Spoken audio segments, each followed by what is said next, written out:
I'm Al McFarlane. Welcome to Conversations with Al McFarlane. I hope my audio is okay. That's ringing in my ears a little bit. But good morning.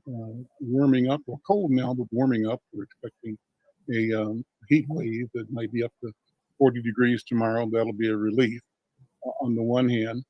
But glad to be here. It's a heck of a week. A lot of heavy stuff on our minds here in Minneapolis and St. Paul.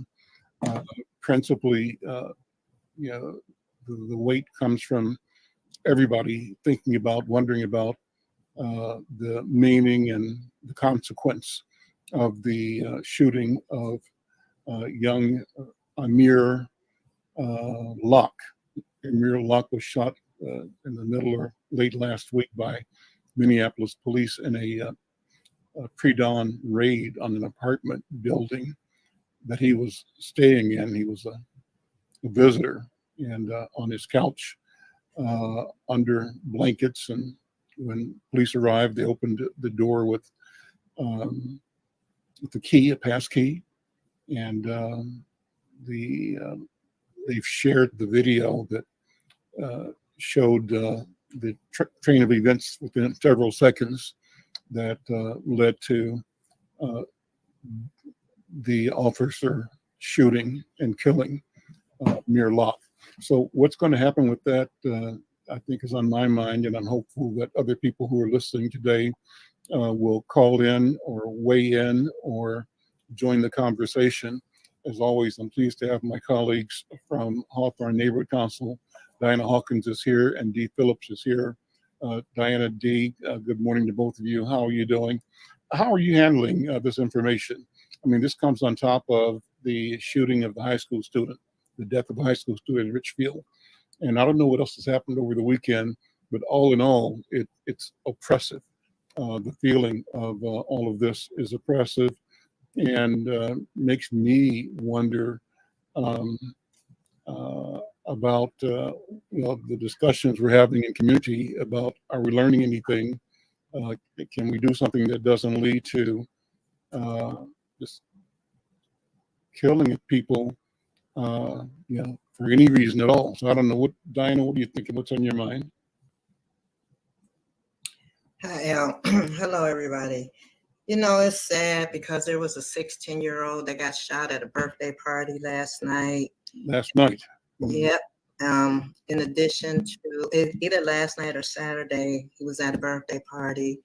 In addition to all of the domestic violence that's going on right now, people are killing one another. I mean, just earlier today, there was a domestic where the girl was, calling for help, and, she was waving knives around, I believe is what the article said. But I mean, it's sad and it's bad out here. And, we really as a community need to come together, because we know there's issues with the police policies and procedures. We know that, we need to have reform, but at the same time, it's kind of, in this case, I mean, I just don't know what to say, because, here's this young man and he was startled, even though he had a gun in his hand. I really don't think that he should have been shot.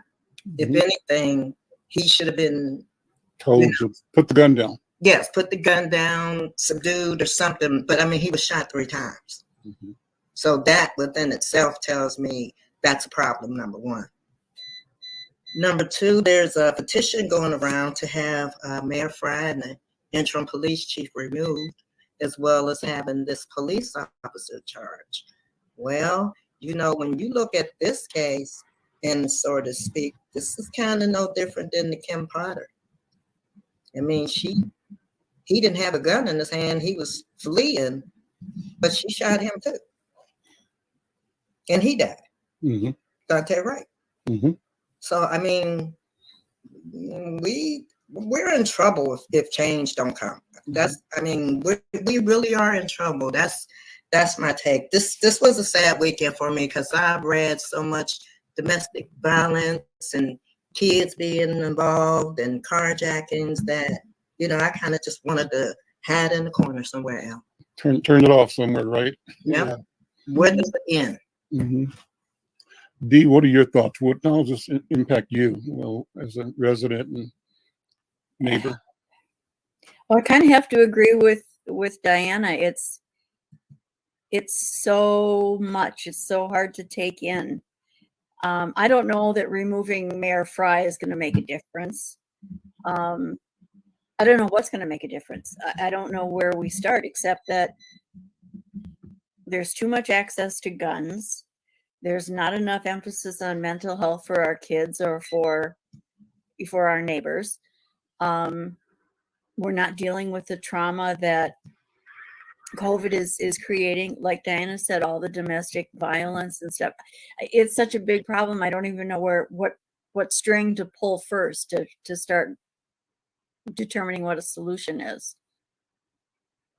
I watched yesterday, I think 3 or 4 series on the death of Michael Donnell.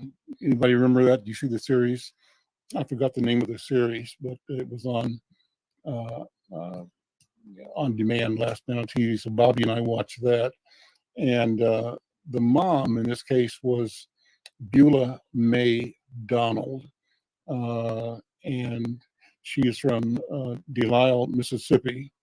And I'm looking at her information on Wikipedia right now. But in March of 1981, her youngest child, his name was Michael Donnell, was lynched by members of the Ku Klux Klan. He was beaten, choked, they slit his throat, and then they hung him from a tree. And they did it kind of like on a main street on Herndon Avenue. And then they stood around, or probably came back around as the authorities came to investigate this body hanging in the city, in the town. And these guys were standing around their pickup truck like they just happened to drive up, right? And the wrong guys were arrested first and had to be let go, but in due time, the actual killers were found because there was dissension and obviously stupidity among them. They were simply held together by this idea of being Klansmen and being supremacist, and they were like the characters in the murder of Emmett Till, white men that felt they had a duty, and it could kill somebody black with impunity. The backstory on this incident, according to the movie that I watched, or the documentary that I watched, was that the incident happened because some days before, another black man in Birmingham, who had been in an altercation with a white cop and killed the cop, and whose trial was held in Mobile, Alabama. I guess, I'm not sure why, but he was acquitted, or not acquitted, but a hung jury. So he walked free. And that was unusual, number one, that happened, but they couldn't. And then the guy who was like the second in command of the Alabama Ku Klux Klan had a meeting of his Klan members, they found out, and said they were mad, and that if a black man could be exonerated by a jury or get away with killing a white man, then white men should be able to kill an N-word, a black man, but the word they used. And they reported that they decided they were going to go on a hunt to find a black man. So it was a hunt. And so the language of hunting a black man is the same kind of feeling and language you got when you consider Ahmaud Arbery. Those guys were like they were going on a hunt in a pickup truck in a car, and using their vehicles to chase and surround and corral and hunting a victim. In this case, they used the word hunt. They were going on a hunt, and they had determined they were going to kill an N-word that night. And so the story kind of reviews the history of slavery in this country, the formation of quote unquote so-called law enforcement. They showed badges that were distributed in the South where they had consuls for people sort of deputized, authorized to chase slaves that were escaping or, they tried to go to their freedom. So there was a whole process of posses and bounty hunters who made a living, a business out of tracking down human beings that they regarded as property. And that after the end of slavery, those slave patrols ended up reinventing themselves as police departments and sheriff's departments. The characters had a certain role and a certain, reputation and a certain quote unquote expertise that their white counterparts appreciated. And so everybody accepted the idea that they should then become the not slave patrol, but law enforcement. And that's kind of how the system of oppression against Black bodies continued even beyond slavery. And so the long and short of this, Diana and Dee, is that they kind of draw the line between the countries' insensitivity and, in fact, carelessness, ruthlessness, indifference to Black life. And so the question is, does Black life matter? And you have to look at this process where, both from Trayvon Martin being killed by a vigilante, right, to Arbery, to Breonna, killed in a no-knock raid, to this case now, and wonder whether or not there is a blind spot in the heart or in the mind or the soul or the culture where, under the color of law, in some of these cases, men and women find it easy to take a Black person's life. That's their first reaction, rather than to reason or to think or to talk or to look for alternate solutions. And I say that because I keep thinking about what's the kid's name in Wisconsin who, during a protest, he and his mom, who bought him an illegal, firearm, illegal for him to carry across state lines from Illinois into Wisconsin. He came to so-called defend the community against the protesters and got into conflict with other white protesters, right? They ended up shooting two, I think killing one. Is that what it was? Killed two, injured one. Killed two, injured one. And what's so incredible is how he was then able to walk down the street past law enforcement, weapon in hand, and not be asked to drop the weapon, not be questioned about it, until he finally, I'm not sure how they ended up discovering or deciding that he needed to be addressed in some way for the cause of those shootings.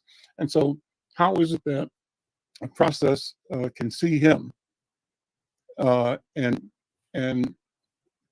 say it's okay that he's got a gun? He's just shot 3 people, killed 2, right? But the structure, the process, the understanding, the culture accepts him and doesn't put a probable cause or automatic condemnation on him. By contrast, a kid sleeping under a blanket and a kid who has legal authority to possess a firearm, and I don't want to go into whether what was right and wrong. I just know this kid is dead, but he is law enforcement's quickness to kill this kid. That's the point I'm making. Yeah. How can the process, the system, the culture produce an immediate reaction that results in his death or that results in Dante Wright's death? But then a few miles away, here's a kid walking down the street having shot 3 people, and there's a presumption that, oh, he's just a kid with a gun, and it's okay. And so, I think, Al, yeah, one reason why people of color And I'm going to say, from the crowd that I saw yesterday, it didn't matter if you was black, white, red, Chinese, or whatever. There were thousands of people at this protest, and you are absolutely right. The police need to stop with this. I'm going to shoot first and ask questions later.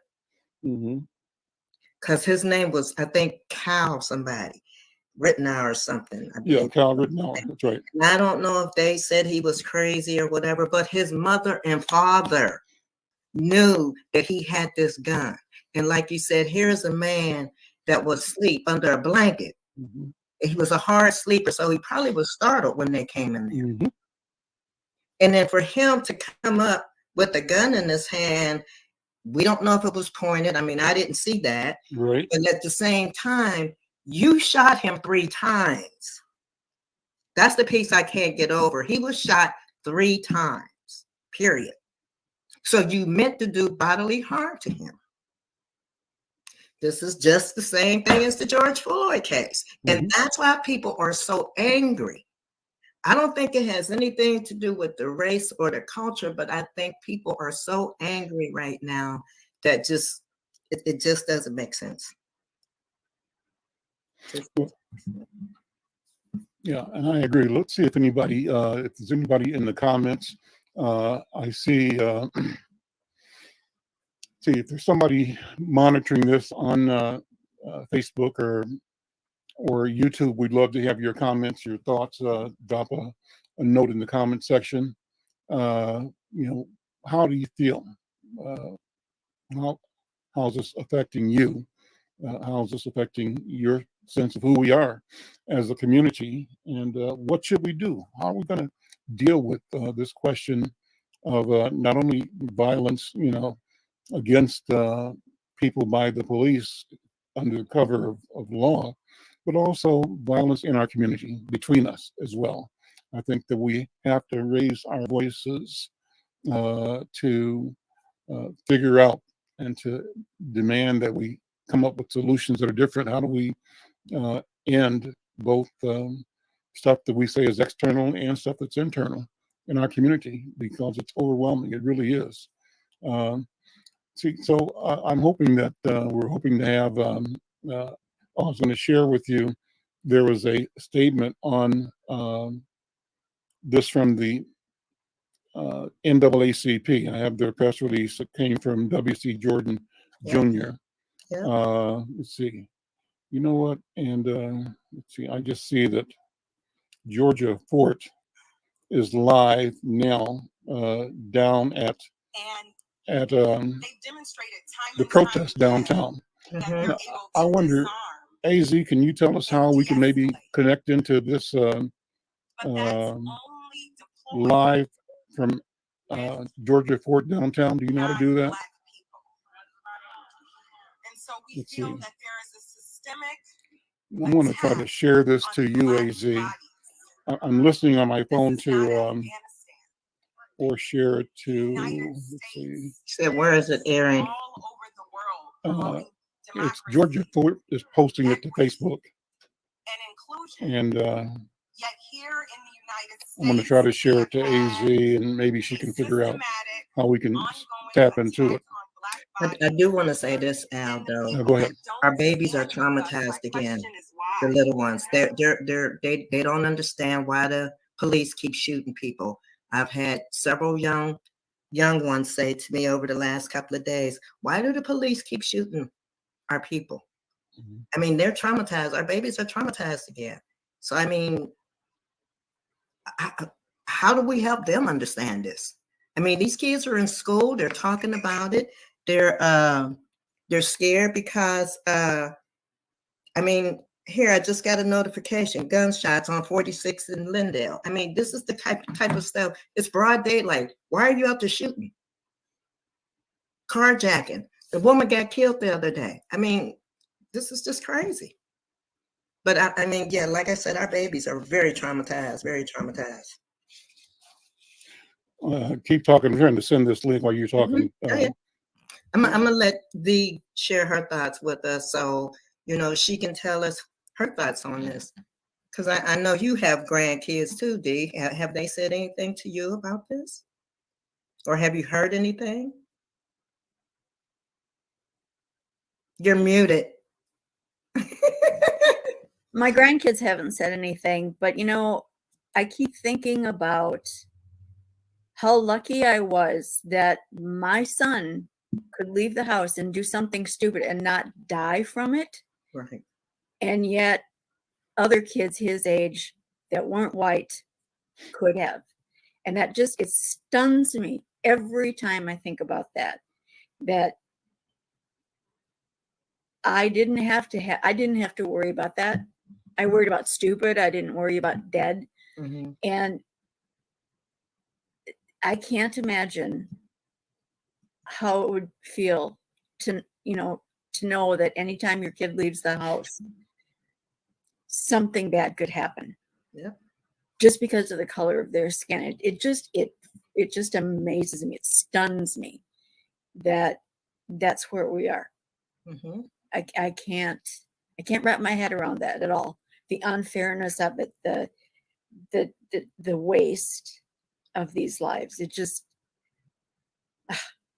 just more than I can take in.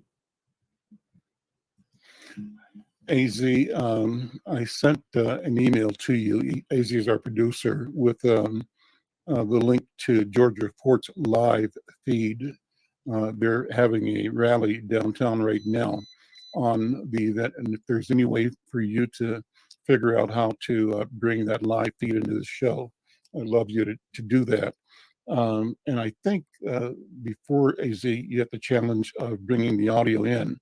If you can pick up the audio or the show and then link to it, I think you have to also indicate use computer audio. There's a setting you have to use to ensure that you can bring the audio in as well. So see if you can do that. Let me know the progress that you have.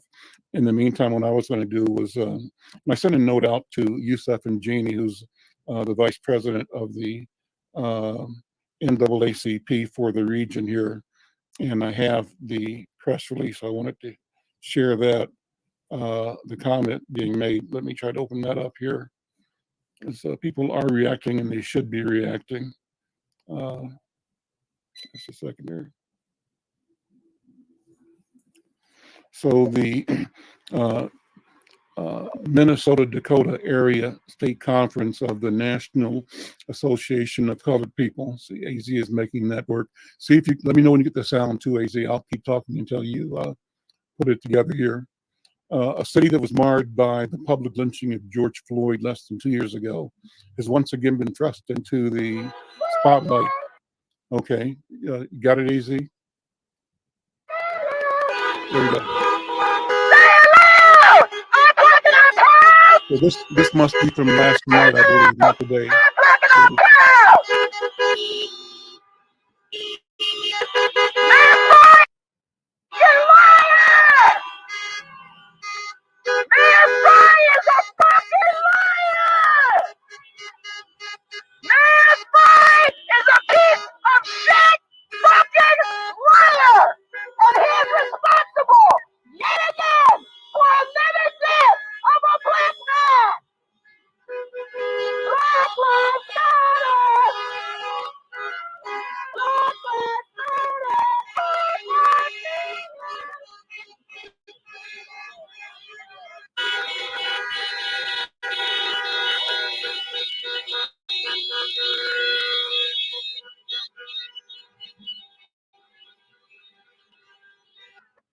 Black lives, black lives, black lives, black lives, black lives, black lives, black lives, black lives, black lives, black lives.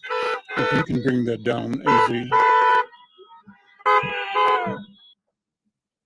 Yeah, thank you. And there was see if you can follow that link, AZ, because there's a live show.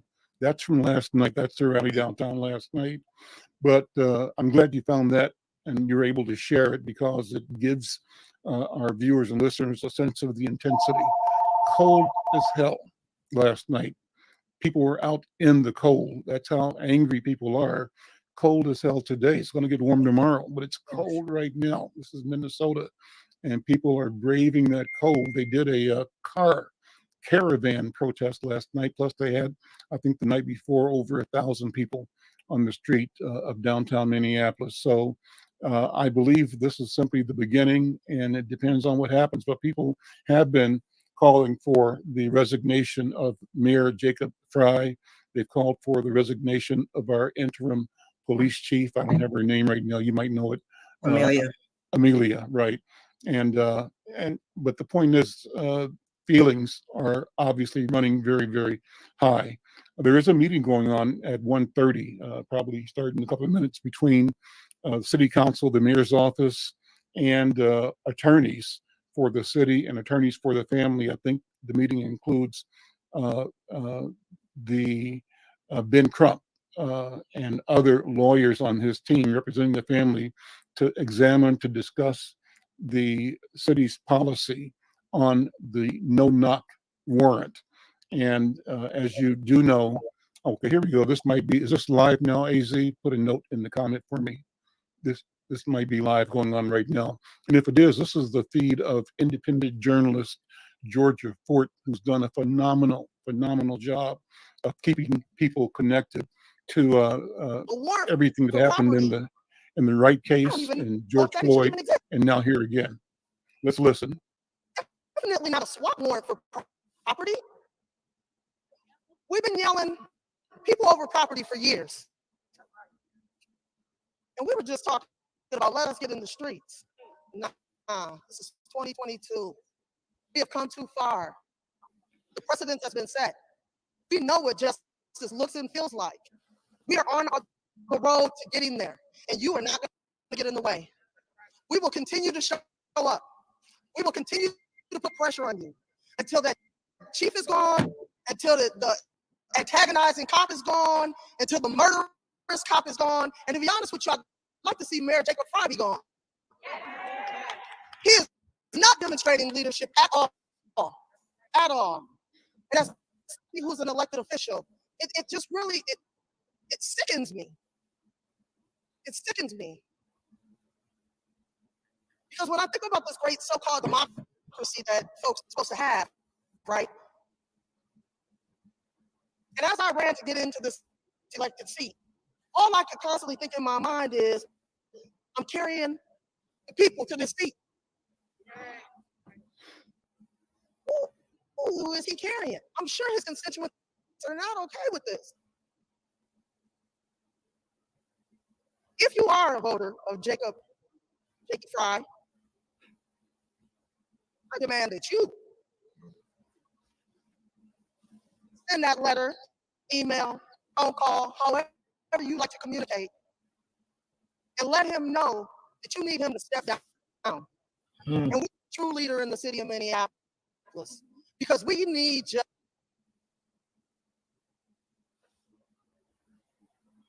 So we've got probably some bandwidth issues there. AZ, if you can monitor that and bring it back in from time to time. But it's intense. So let me keep reading some of the press release. And I think we're going to be joined momentarily by Tekin Zia Aida. Hopefully he'll join the conversation as well. So, okay, here we go. Well, AZ, just take it down for a second, and we'll bring it back in a couple of minutes. Let me go ahead and share this part from the Minnesota-Dakota Area State Conference of the NAACP. A city that was marred by the public lynching of George Floyd less than 2 years ago has once again been thrust into the spotlight for what can only be described as unforgivable police practices. Amir Locke, 22, was not the subject of MPD's warrant, had no prior police record, was in possession of a legal firearm, and is now the latest victim of what has become known as police executions across the country. Our communities cannot be asked to trust law enforcement on a consistent basis when the dead provide more answers than the living. Our communities cannot be asked to be patient as all facts emerge while law enforcement omits facts in hopes of avoiding media black lash, and that's from the NAACP National Office. A life was taken, which demands transparency. Perhaps more importantly, however, accountability. We demand that the NPD officer who killed Amir Locke be terminated immediately. Additionally, the state conference calls on Governor Walz to immediately undertake the following actions. One, direct every police department in the state and every law enforcement agency to suspend all use of no-knock warrants pending a determination by the Minnesota Board Peace Officers Standards and Training post, they call it, as to whether the no-knock procedure is an appropriate use of police power. Two, direct the post board to hold an emergency session under its regulatory powers, immediately declare that the use of no-knock warrants is not an allowed police procedure in the state of Minnesota. It goes on to say, during this difficult time, the NAACP would like to send thoughts, prayers, and comfort to Amir Locke's family. We're dedicated to ensuring that a badge is never used as a shield for accountability.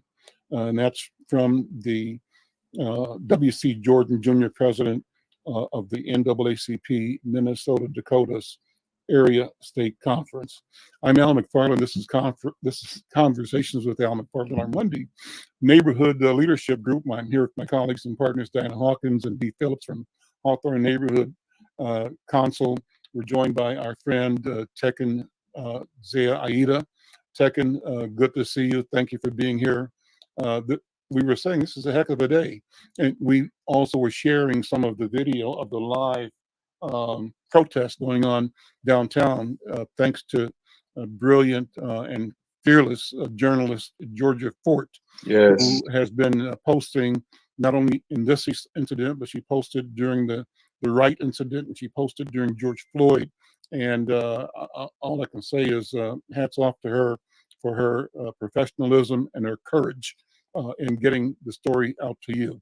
But Tekin, jump in. We're monitoring that. If something comes in, we'll cut into it for a second. But what are your thoughts, my friend?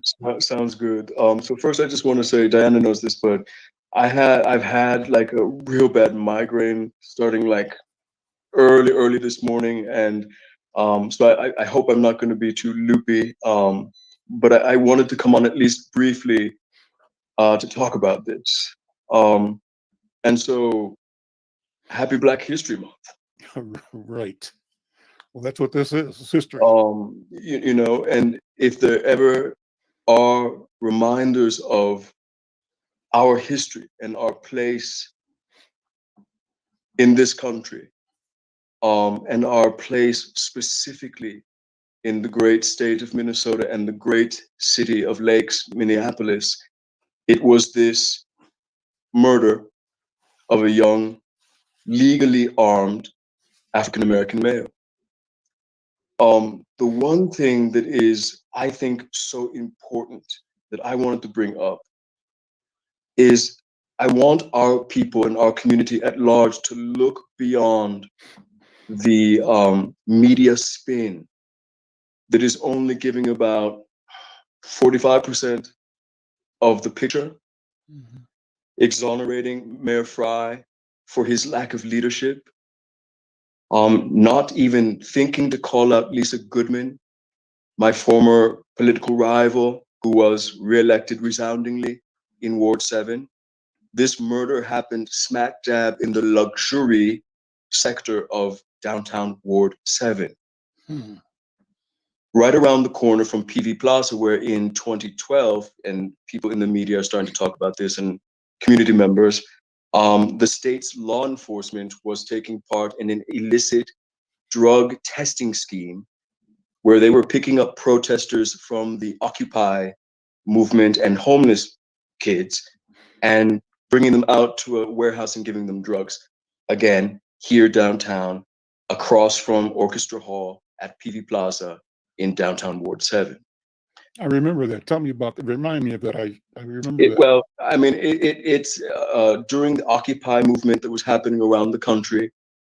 There were many alternative community members who were protesting and sitting in, and of course, there were the downtown homeless. And what we came to find out was that the state's law enforcement agencies were allowed to come downtown Minneapolis and pick up homeless and alternative youth, one of which I knew the family personally from my old professional life. And they were taken out to a warehouse out in Bloomington and given drugs and and monitored. Illegal drugs, illicitly picked up and given these drugs. So that's just saying that there's a history of unsavory stuff that happens in downtown Minneapolis in Ward 7, Lisa Goodman's 20 going on 5-year stronghold. But more importantly, well, equally as important, if not more importantly, right now for this particular situation and loss of a dignified and holy life, I want people to remember that Mayor Fry, in his march towards re-election, campaigned on doing away, like he made it seem like he was already had done it or was going to immediately do it come day one, doing away with no-knock warrants. So much so that some of the AstroTurf groups that were, championing his re-election scrubbed their websites of that portion of his credentials for re-election. And so this is a dereliction of duty, of looking out for the greater community. And yet again, this is the fourth, high profile murder by Jacob Fry's MPD, of which even before he was given full mayoral power, he always had control over MPD. And so, now they're debating, and now it's this big conversation. Of course, Jacob is and going out of his way to quietly minimize the fact that he lied to us, played on our heartstrings, our hopes and dreams for a better city so that he could be reelected. Same thing with Lisa. So if there's any better way to celebrate Black History Month and the loss of this young man's life, it is once and for all as a Black community standing up and saying no more and holding these people accountable. And I say there's no greater template than what's going on right now in London with Boris Johnson. Let's just, explain that. It's almost inevitable that he will be forced out of the premiership for lying and for, under his administration, attending and hosting, not socially distanced beer and liquor parties at number 10 Downing Street, whilst the rest of the nation, including Her Majesty the Queen, was adhering to the laws of COVID, restrictions. Mm-hmm. The Queen's own husband died, and instead of having a huge state funeral, she sat alone adhering the orders of number 10. So, it's a lack of confidence. He lied. We can't have dual, one set of rules for leadership and the rest for, a set for the rest of us. And so the British people and enough MPs are calling for his resignation. And I have, and as well as some other, key people in the city, political talking heads, have called for Jacob's resignation because he has failed to be the leader that he bamboozles us into believing that he is or wants so desperately to be in this next opportunity. And so I talked to David Brower on Twitter. Go to Twitter, everyone's, this is a movement. And if it was to happen, which would be very difficult, he would have to make the decision to stand down, to leave, to vacate the mayoral office. I believe that if the municipal voice is united and strong enough from every sector, a no vote of confidence, how can he stay? He's not wanted. And if he did stand down, Andrea Jenkins would become the mayor, either until there was a special election, or she would, if it was after, I think, March or May, I can't remember what David said, she would ride out the 2-year term. And if she wanted to, run for re-election as mayor. Now, I mean, I'm not promoting this, but when is enough enough? And these people realize that they can no longer play with Black lives. And I remind everyone, I think I had said this to you the last time that I was on, there are no more quantity of Black Lives Matter signs in front yards than in Ward 7.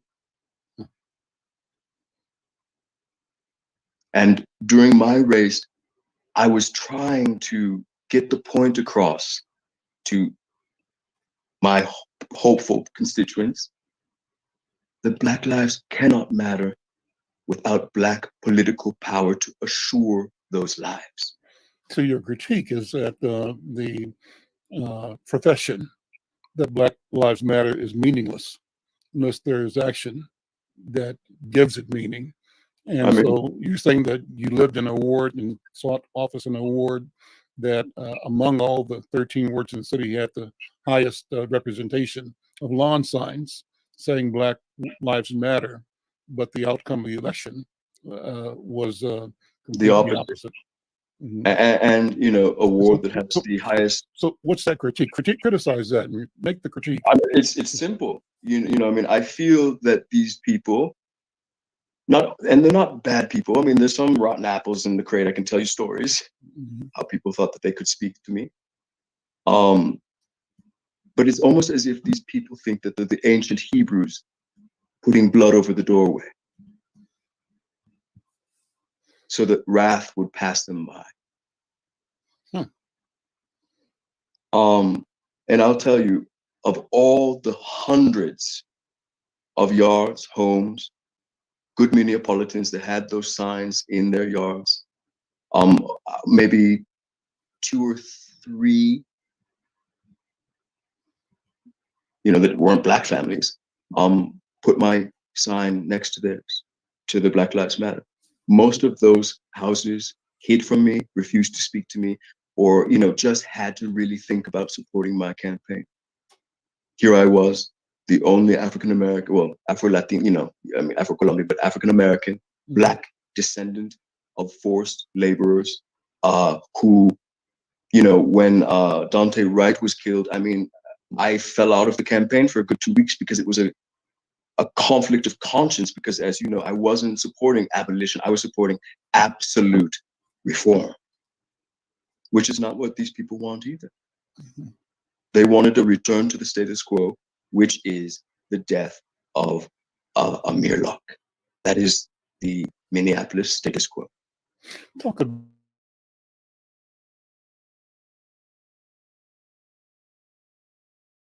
about, but downtown is quite another. And you made reference to this being downtown Minneapolis, 7th Ward. What does that mean from your point of view? How does that figure into this equation of when and where police action takes place, how the community looks at it, responds to it? It wasn't, you know, Minneapolis, and I'm sure many other cities too, but I know Minneapolis is still formed along the old red lines, 100-plus-year-old racial covenants. You know, 50 years ago, African Americans, downtown was a sundown town. Prince was the first African American musician allowed to perform in a downtown music venue. The murder of Amir Locke happened right across from Orchestra Hall. And I can't remember Westminster Presbyterian, which is, you know, a venerable blue-blooded Christian cathedral, one of the oldest and most prominent in the state. It is surrounded where he was murdered which is a building I knocked with Esther Agbaje, who represents that area and lives there. And she said that publicly, so that's why I'm. Yeah, and she has expressed her concern. Oh yes, just so the people who might not know, Esther represents my district in North Minneapolis and ours, Diana and Dee, and also downtown. She's a state representative. She's in the seat that was once held by Keith Ellison, Ray Dean, Bobby Joe Champion. Who else had that seat? Randy Statton. Richard Jefferson. You're going way. I'm going way back. But this is a critical and key seat. The point is that in North Minneapolis, the center of the economic infrastructure, the social, cultural infrastructure of the city and state of Minnesota. It is not a high density African American neighborhood. I mean, of course, due to corporate, diversity and inclusion, and the modern era, clearly everybody lives everywhere, kind of, to a point in this day and age. But it's not a high immigrant, it's not a high African American, it's not a high Latino. It is a luxury sector of the city. And the police busted through and murdered someone who, after MPD had said he was a suspect, we now know is not even listed or named on the warrant, and didn't even live in the house. And again, yes, he did. He was armed. It's not our business to question why he was armed at all. And according to authorities, the family, the lawyers, he was legally trained, legally licensed, and had the permits. And he was murdered in 9 seconds. Yeah, and not our business, but I understood he drove DoorDash or something like that and was partly armed for his own security, because this is a town that's been experiencing carjackings, right? And the victims have been cabbies and what's that driving service called? Delivery and DoorDash and Uber and Lyft. Yes. The other thing that, I mean, they're exposed to. They've been exposed to the elements. Right. So then that's one part. And the other thing that I just want to throw out there again, I have 2 questions that you probably don't have an answer to, but I'll throw them out for listeners. And these are part of what I'll be looking into as I write the story for Inside News. One is, so were there arrests after the shooting? Did they find who they wanted, or did they get what they wanted? Question number 1, what did they want? If it was a property warrant, I'm presuming that means they were looking for documents or things, property of some sort. And I don't know that there was anyone named as a suspect. It was simply property in that facility, as if it's like a drug search or something like that. I don't know that, but I'm just raising the question. So I ask, was there someone detained, arrested? I don't know the answer. Maybe someone else does. I'll be asking that question. I feel that if there was, it would have been public, because it would have justified in their eyes. Yeah, why they did this, and why there's. But I do real quick. I do know that they supposedly had the mindset or the warrant to go into at least 3 apartments in that building, which is very interesting. And they only did 1, or they did 3? Did they do 3 apartments or just 1? Do you know? There's so many things that we don't know. Mm-hmm. And because we have we're bereft of leadership in this town. The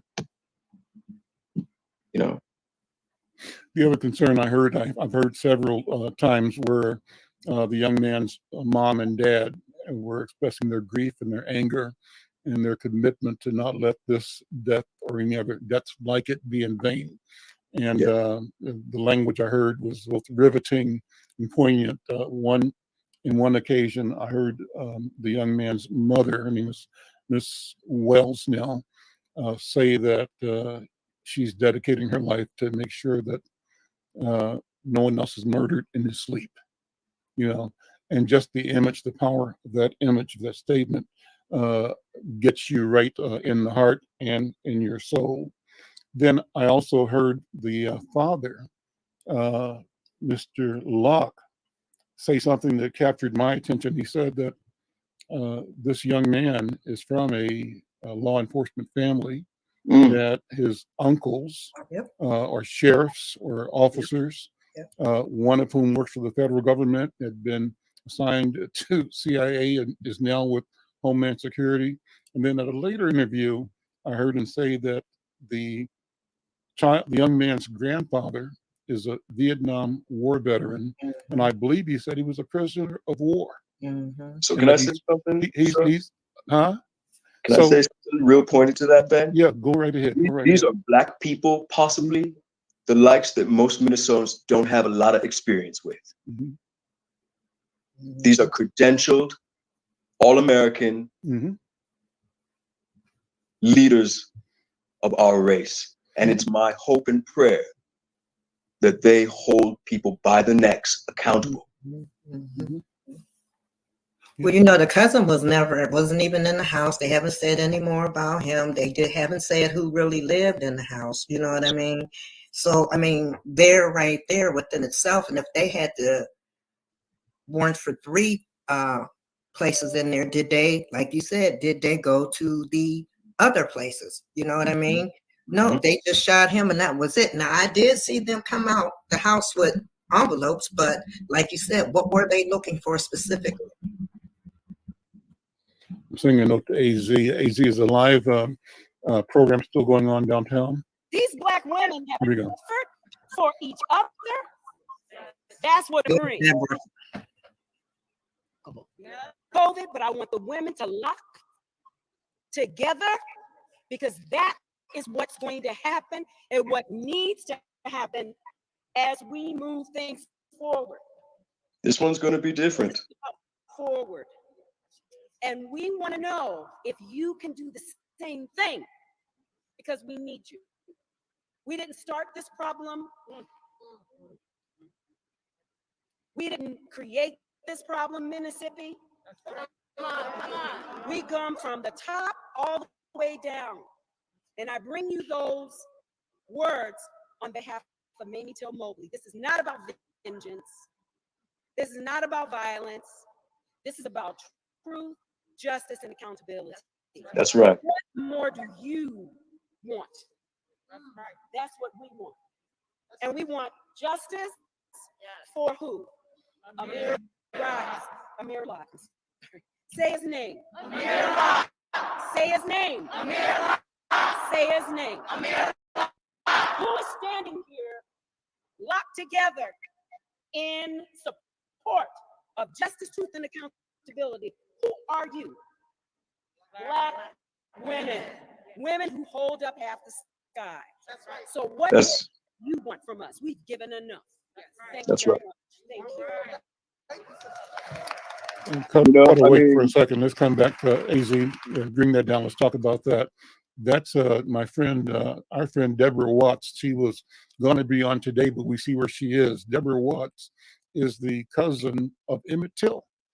Her family set this whole thing in motion. Young Emmett Till murdered in Money, Mississippi, right?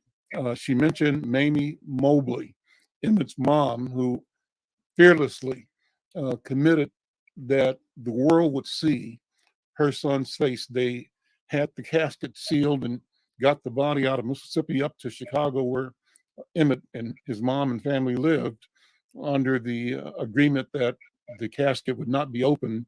She said, find me a crowbar. I'm going to open this casket. And they relented and went with her and opened up the casket. And hundreds of thousands of people visited this wake, this funeral, and the world saw. And Jet Magazine and Ebony Magazine, but Jet in particular, put the picture of the disfigured face of Emmett Till on the cover. I remember my Tika and my parents owned a grocery store in Kansas City. I remember the week that publication came out. I might have been 8, 9, 10 years old. And we had it on the counter and we talked about it.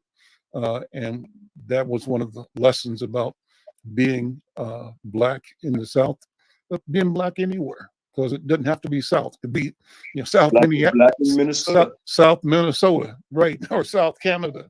And last night, Bobby and I were watching the show about the Native people in Canada. I don't know if you guys saw this yet, but how they forced children out of their homes and put them in Catholic church schools. And they did it with the mantra, kill the Indian, save the man.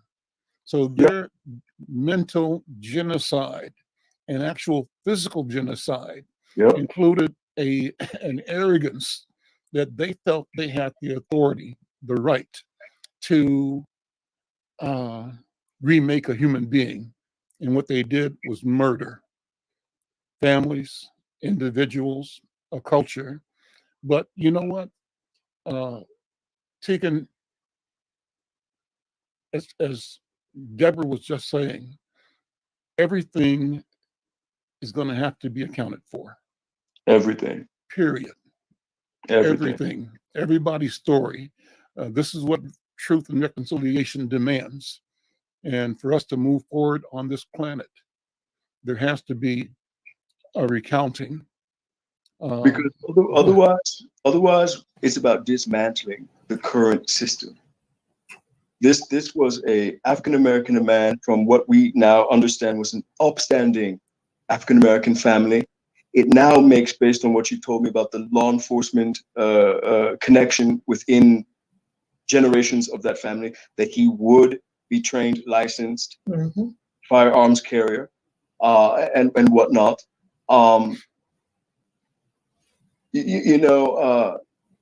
This will be different, especially on the heels of a horrific municipal election that basically played with our lives, played with our tears, continued to kill Black men. Dolal Id. Tegan, what's downtown Minneapolis going to say? Does downtown Minneapolis bear any accountability, responsibility? Do we all, not just downtown, but since the deed happened downtown, what's downtown's responsibility? What's the 7th Ward's responsibility, accountability? The 7th Ward's responsibility is total